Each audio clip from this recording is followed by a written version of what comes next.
Welcome to the Week 11 NAIA Men's Volleyball Preview Show. I'm joined here by Noah Cotterman, the head men's volleyball coach at Missouri Valley University. Where's Mo-Val located? Obviously Missouri, but we're about an hour and a half east of Kansas City. Okay. It's a little town called Marshall, Missouri. Very cool. Very cool. Now you have been there now for under a year. Yes. Right? You joined back in August or right after Nationals. I think I talked to you driving out there from Arizona. Yeah. How's your first year gone so far? I mean, I know you guys are pretty good, but yeah, first year's going good. It was a little bit, difficult for me to adjust from Arizona to the Midwest at first, but after I got over that, little rough patch for the first month or two, it's been awesome so far. I'm loving it. Yeah, you're getting through the Midwest winters, which I'm sure are a little bit different than the Phoenix winters. Just a little bit. Yeah. So previous to Mo-Val, you were the assistant coach at Benedictine Mesa. How long were you in Phoenix for? So I was born and raised in Phoenix, and then after I went to college in Wisconsin, I came back and I was there for 4 or 5 years. I started my first two getting my master's at Park University Gilbert, and then went over to Benedictine Mesa for the next 3. Awesome. So you were part of the Benue Mesa team that has done pretty well, and a core group of those guys are still there. I'm sure we'll talk about them a little bit today, as they had a very interesting Friday match against my team. But you were with that program for a few years, made nationals a few times, got pretty far a few times. I'm sure not quite far enough. I know that feeling from last year, but you guys were you a part of all 3 years that you guys made the finals? I was not. So I was just part of the last 2 that they made the final one time, once before I'd gotten there. Okay. So you were there for 2 years, part of the finals, the 3rd year last year. Where you guys missed the NAIA tournament, right? Correct. NAIA tournament. Westcliff won that last year. Yep. Correct. Yep. And then jump over to Mo-Val. Yep. Very cool. So you have a interesting experience, as I'm sure we're going to talk about more, with the combination of understanding NAIA men's volleyball on the West Coast and now the heart of America, right? I feel like there's this back and forth battle at times between some of the top programs in the West and some of the top programs in the Midwest, and I feel like you're uniquely positioned to have seen a little bit of both of them. So very cool. Talk to me about your season so far, right? I think you guys, what do I want to say? You guys are like 19-2, or I don't know if you remember how many wins you're at. I know you're at 2 losses, right? Yeah, we've lost twice so far. I believe we are 17-2 is what I'm. Okay. So I mean, we started going out to Jamestown at the beginning of the year, just pick up a couple of matches out there. We played Benedictine Mesa, my old school. So I don't know. Yeah, talk to me about that game. Give me the story there. Give me the background there. Yeah, Landon Fuller, Dupree Rogers, Josh Bamer, Trevor Weiner, the whole crew, the whole team. Yeah. What was that match like? I know you guys came out on top. Yeah, honestly, so going into it, I just kind of told my boys, because a couple of them had mentioned like, oh, this is a super important one, to get for, not to say that it wasn't a super important one, because any top 10 matchup, and especially early in the season, is an important one, especially when they're not in your region. But a lot of them were focused on like, hey, let's go win this, because that's where coach came from and stuff like that. But I told him, I was like, guys, if we, we've got a good plan. If we just go follow it, I promise it'll work. Part of that's because I kind of helped coach all of those guys the last 3 or 4 years. So I just kind of told him, I was like, hey, let's go focus on small stuff and just go work the plan, and eventually we'll be successful. And guys kind of bought in and everything. I forget I think it was in the middle of set 2, but one of my players came over to me in the middle of a timeout and was like, hey, like, kind of everything that you told us was going to happen has kind of happened. And I was like, yeah, I have a lot of experience with those guys. Yeah. helps when all 6 on the court are players that you've coached for the last 2 to 3 years. So yeah. And it's opening weekend, right? So they know very little about you guys. yes, they're flying by the seat of their pants, and you're like, hey, I know this scouting report real well. Yep, definitely. Yeah. Okay, so that opening weekend at Jamestown, then you not too many more out of conference games. You guys jump right into Heart of America. Yeah, that is most of your schedule all year. Right to it. So got back, and actually the first 2 matches we had back were our 2 losses. We were kind of going through not necessarily some injuries, but some nagging pains and stuff like that for some of our guys. And I mean, I'm never one to make excuses. We went out there and we did our best, but unfortunately, our best wasn't good enough that night. And that's kind of a theme that I've found in our conference is, you got to go out there and sometimes you bring what your A game is. And unfortunately, the other team brought their A+ game, whatever that might be. So, after that, we just kind of started moving forward and had to make some calls in practice of managing players and stress on their bodies and stuff like that. But just kind of going through it. We've had a lot of guys, from top to bottom buy in, and I think that's what has made it as easy as it's been to kind of be competitive throughout the entire season.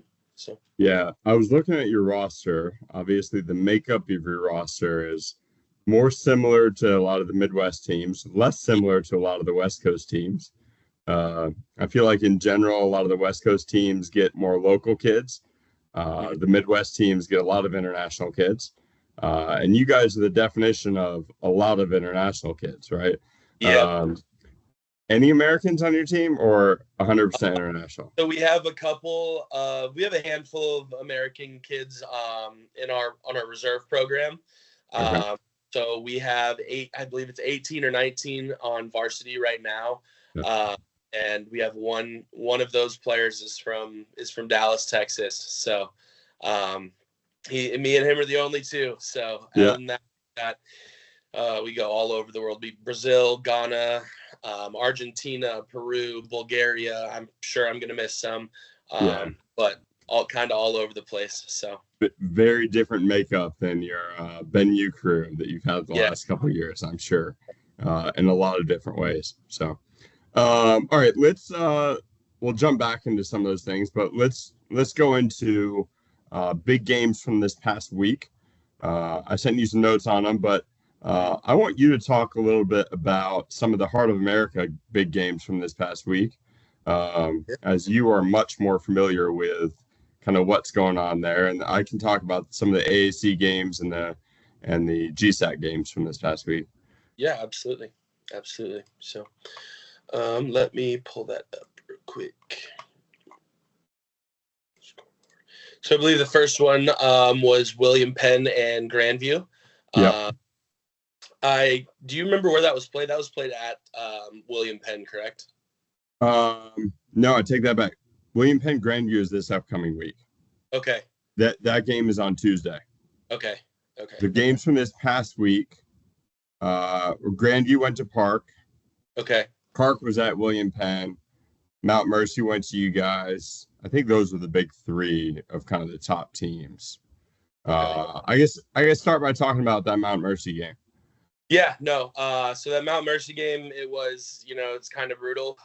Towards the end of the year, we always seem to play on Friday, Saturday, especially if it's, that overnight road trip. They had to go to Culver Stockton the night before.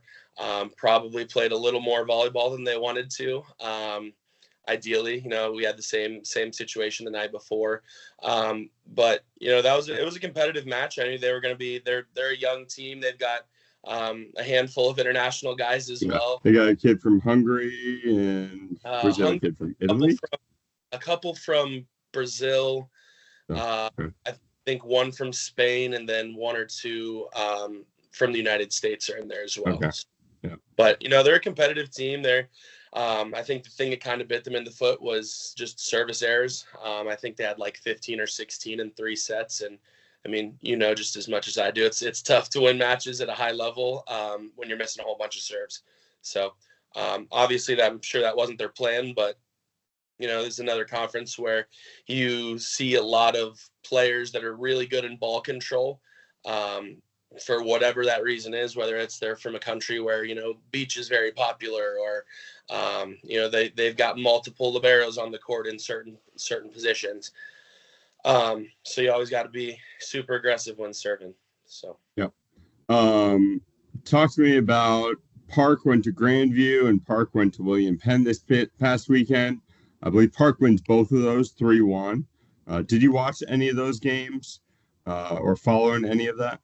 So I was not able to follow along with those matches, but obviously playing all of them a couple of times definitely helps. I think it definitely helps Park that they have Adrian Figueroa back. He's their lefty oppo, phenomenal attacker. So, and I'm sure he's only going to continue to get better the more comfortable he gets. So, they didn't have him the first half of the year, but adding him late definitely is going to help going into the later parts. So I'm actually very fascinated to see with someone like him. Had he played the whole year, he would get a whole lot of honors regarding all conference, all American. The reality is, I think he's played 10 games, and so I'm fascinated to see what you guys end up doing. Yeah, because it's just like it's a tough spot, right? When you've only played about half the games, like how do you put someone, how do you stack them up compared to a player that's played the whole season?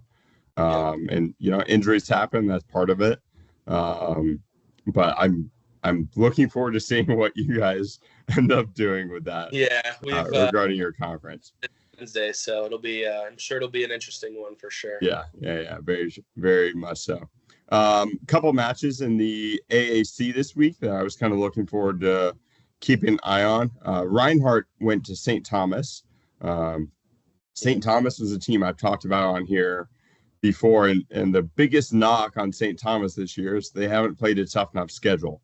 Well, Reinhardt was kind of that match that was circled late on the calendar as a big match, and St. Thomas honestly just kind of took care of them.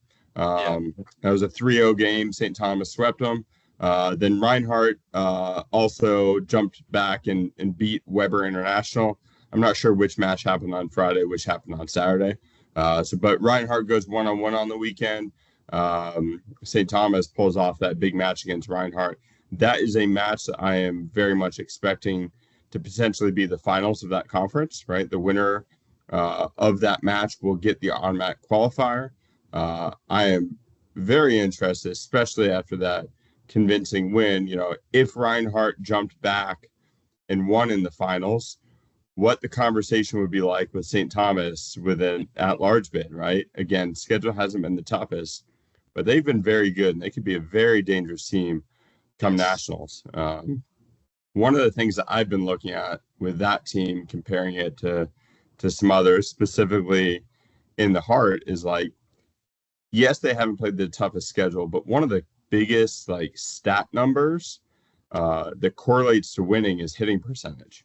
And their hitting percentage has been over the roof, right? Like really, really high, right? I want to say they're hitting 360 as a team on the year, right? And so that typically tells me that they're playing at a pretty high level, regardless of what the opponents are like. So that could be a dangerous team that I've been saying all along that could pull off an upset come late at nationals. And so we'll see how that looks. And then there were two more big matches, I would say, this past weekend in the GSAC. Yeah. That was your old guys, Benedictine Mesa, coming to us at Masters. And that was a very interesting match. They took us to 5. They won the first set. We had leads in every set. I want to say in that first set, we were up maybe 17-13. And they crawled back into it. And I want to say they won it like 26-24 or 25-23 in that first set. We bounced back in the second. We took care of the third, and then we ended up losing the fourth and pushed to 5. And we ended up winning at 15-12 in the fifth. But definitely a back and forth match. Some of your guys, Landon, Dupree, when they're competing, they can really take over some matches, right? Yeah. I think Landon hit one ball in the fourth set that was a bick. I could see this just competitive fire in his eyes. I was like, all right, he's feeling it. It's a match here, right? Um, and so we squeaked that one out. But one of the big stat lines on that game, again, you talked about it a touch earlier, is the service pressure and the serving errors. I think both teams had 5 aces on that match. We had 25 errors in 5 sets, and they had 11. I don't know how you view that, and we can chat about this for a second. But I'm one of the coaches that say it's okay to miss a little bit. I typically tell my team we want to make about 80% of our serves. And that means I'm okay missing 5 to 6 serves in a set. Right. And so to me, if you win or lose in 3, if you're missing 15, it's not necessarily shooting yourself in the foot. I see once you start missing 7 in a set, 8 in a set, 9 in a set, you start shooting yourself in the foot too much. Right. And now on the flip side, Ben U, with the amount of service pressure that they had, them missing 11 serves in 5 sets is really, really low. Right. And so they had a really good serving night against us. And that certainly kept them in the game. But as much as we missed 25 on the night, those 25, I would have been fine with it if they were kind of evenly distributed across sets. In the first set, I think we missed 9 serves, though. Okay. Right. And so we lose a deuce set and we miss 9 serves. Like, yeah, that's going to shoot ourselves in the foot. Yeah. Right. When you're up 17-13, just kind of miss most of the way out, give them opportunities to crawl back into it.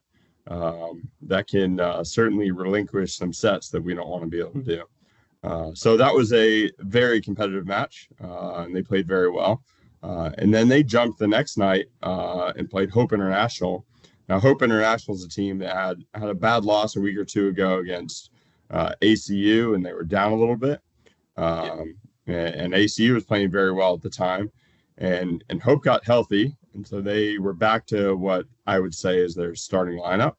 And they came out with some fire, and they beat Ben U in 4. I just watched that match this morning. And ACU was playing very well, or I'm sorry, ACU, Hope International was playing very well. And Ben U was not playing quite the same way they were playing against us the night before. And so I don't know if they were a little bit tired, a little bit flat, but Hope came out and competed really well. Ben U was making a lot more just on forced errors, and Hope took that in 4. So that kind of sets up the GSAC right now in an interesting spot going into our conference tournament, which we'll talk about in a little bit with the Heart as well. But current seedings, like Masters we've won the regular season. Regardless, we have one more game on Wednesday against Hope.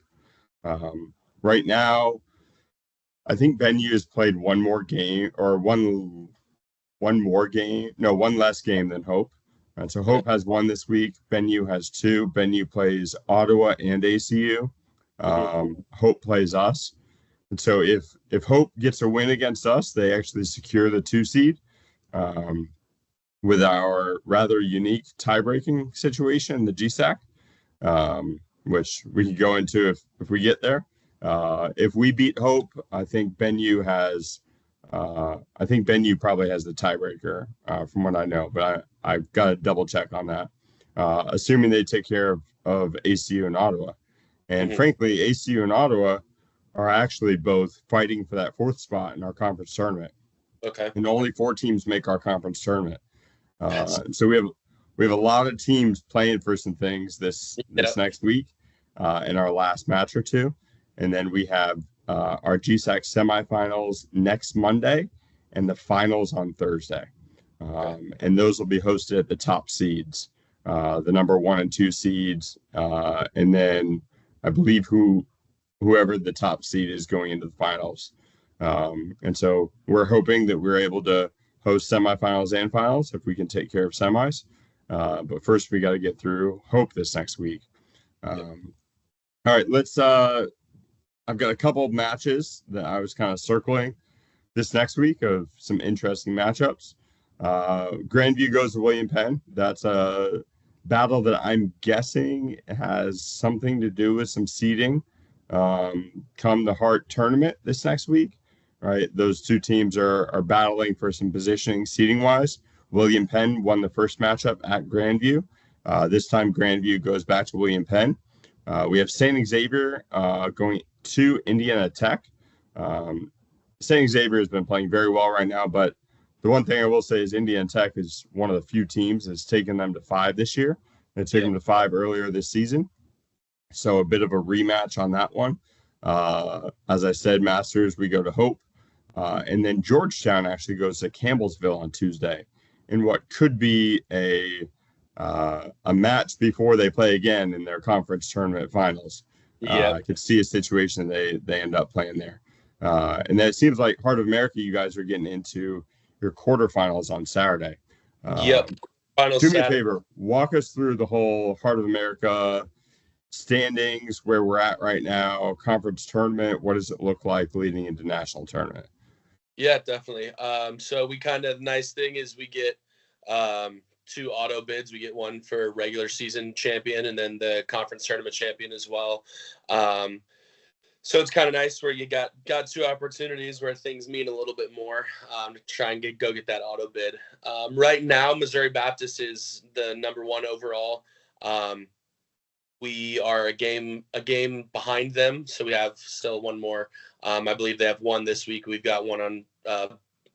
2 this week. And then once everything plays out, if we do win out, I believe we'll be first, as we do on the tiebreaker over them. And then right now it looks like there are 3 teams tied for third.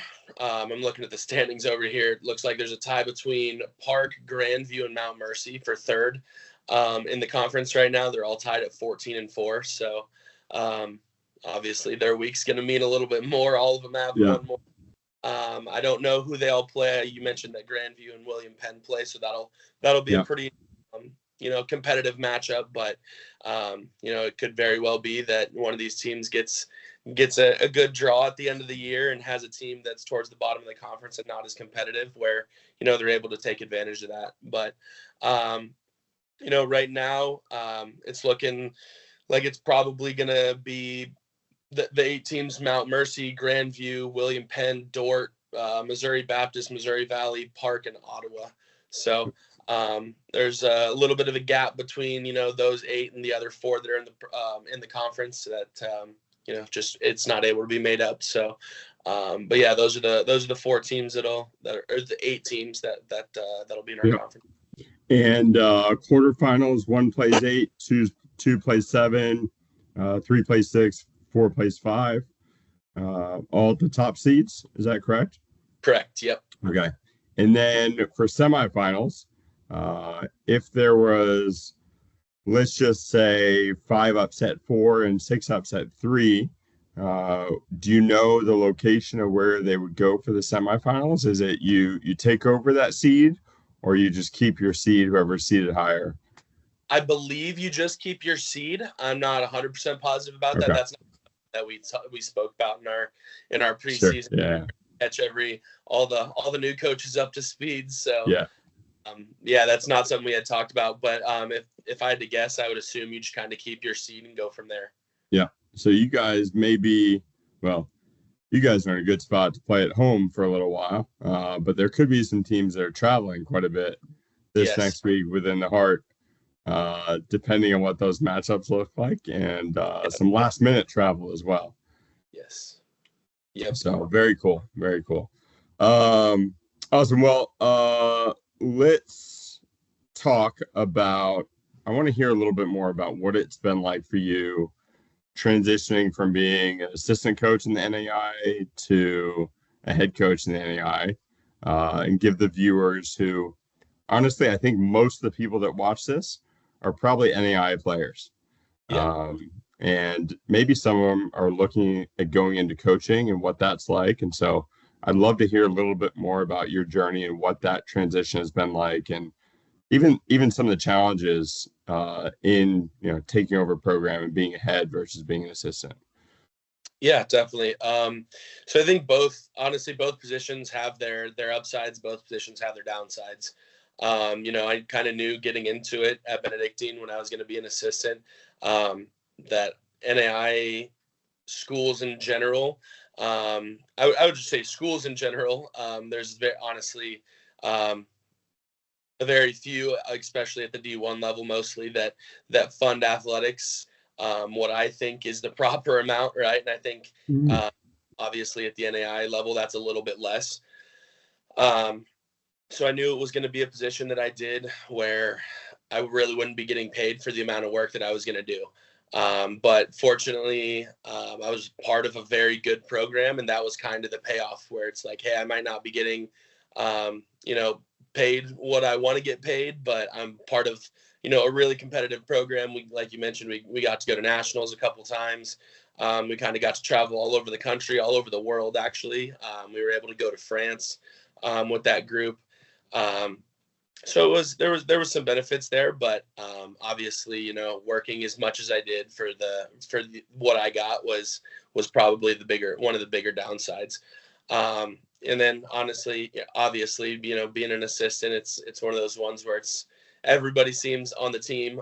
Speaking of the players, they all seem to like you a little bit more because at the end of the day, you're not the one making the decisions, and it's the head coach that made the decision and stuff like that. So you have a little bit, it's nice because you can connect and really build relationships, as an assistant coach. Not that you can't as a head coach. I just think those relationships do look a little bit different, now being in both positions, pretty close to one another. So, taking over the program, I think the nice thing is there are players here that have transferred in, from other schools that I've played against, coached against at BenU. So they kind of knew, coming in that, hey, this isn't just some guy that they got off the street, a couple miles down the road. He's someone that's been competitive and been successful, in college sports. And I think that really helped, how quickly a lot of my boys bought in, which was honestly my biggest worry moving here, is I didn't know how quickly they would buy in, especially knowing, that the roster is a majority internationals, and it all, volleyball's played differently from where they grew up and learned volleyball to where I grew up and learned volleyball. But thankfully, they all bought in very quick, and we were able to work some stuff out in first semester. And I think that's kind of showing, now in this semester. So, now back in Arizona for you, as you were an assistant coach at BenU and making, I'll just call it pennies. You were working with Aspire too, coaching club as well, right? Correct. Are you still coaching club? Are you involved in any clubs there, or how much did that experience working on the club side help prepare you for where you're at now? Yeah, definitely. So currently I'm not coaching club just because, Missouri obviously is not as big of a boys volleyball, state as Arizona and the West Coast, or even some other surrounding states that we have out here in the Midwest. Smaller towns. So it'd be a little bit of a drive for me to go do club. I was contemplating it, but then I kind of realized it was about an hour and a half drive twice a week, and that's just one way. So I kind of decided to give myself a little time to just relax and stay at home. So, but yeah, I mean, helping, just being a part of Aspire back in Arizona. I think the big thing that really helped me there is just making a lot of the connections that I made. I was able to coach some pretty incredible athletes that have found themselves at colleges all over the country. And making those connections, not just with them, but the coaches that recruited them, has really been something that's super helpful. And on top of that, just knowing all the other clubs that are around the country, and just kind of have an idea of like, hey, this type of athlete comes from this club, or we're looking for this type of athlete. This club does a really good job at training this type of athlete or this position. So that's definitely helped me a lot, in recruiting. Especially just because, there hasn't been a whole lot of domestic students here. So that's something I'm trying to kind of even out just a little bit. Just trying to find that sweet spot of international players and domestic players. Do you find it Have you found it different so far recruiting to Benue versus recruiting to Mobile just because of the location or the type of kid you're going to get? Or are you looking for the same type of kid at either spot? I mean, we can just say that maybe the level is pretty similar, but maybe the type of kid is very different. Yeah, definitely. I mean, obviously at Benue, we really relied on homegrown talent. You mentioned Landon, Dupree. You even look in years past, you got Daxton, Tolman, and those are just three of the major ones that kind of pop up that all came from Arizona. Um, so it's kind of nice to be able to have those kids in your backyard that, in club and in juniors ball, they're some of the best in the country that for whatever reason haven't found a spot. Well, what about taking a 10-mile drive down the road and still living at home while you're going to school? So Yeah. that was really nice. And obviously there's differences here as well. We're able to recruit a little bit more international heavy. Part of that's just because of the way the schools are set up a little bit differently and requirements that they all need. But for the most part, I mean, I've always been one of those coaches where sometimes the athletes that I reach out to, they're just like, "Hey, what are you doing reaching out to this kid? You've got no chance." But I'm always one of those coaches where I would rather overshoot a little bit and just have the kid tell me, "Hey, thank you for the interest, but no thanks," than realize like, "Oh crap, I could have gotten this kid or that kid that was at another NAIA school when I thought." For sure that they were, going to a D1 school or something like that. So, Yeah. but yeah, for the most part, all kind of the same, looking for the same type of things. But Yeah. Very cool. Awesome. Well, good luck in the rest of your season and conference tournament. And it sounds like I'll be seeing you pretty soon in Cedar Rapids, most likely, assuming we can both get there. yeah, And best of luck there. awesome. Thank you as well.